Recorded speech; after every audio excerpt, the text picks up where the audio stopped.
Vídeo com estratégia de branding ou vídeo com estratégia de venda? Iago Norberto, da Norb Produções. Vamos lá. No final das contas, o vídeo é uma estratégia para vender.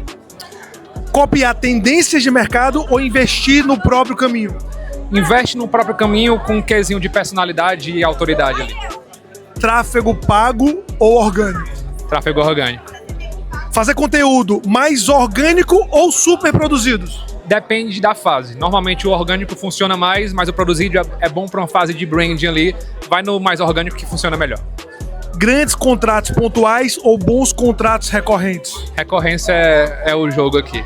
E por que participar do Summit Gestão e Negócios em 2025? Se você não entender que a produção de conteúdo é uma estratégia para gerir o seu negócio melhor, você está só fazendo mais do mesmo aí. Com certeza o Summit vai ajudar muito nesse processo de tratar o conteúdo como um negócio e o marketing como estratégia de venda. Comenta aqui e vem para o Summit Gestão e Negócios.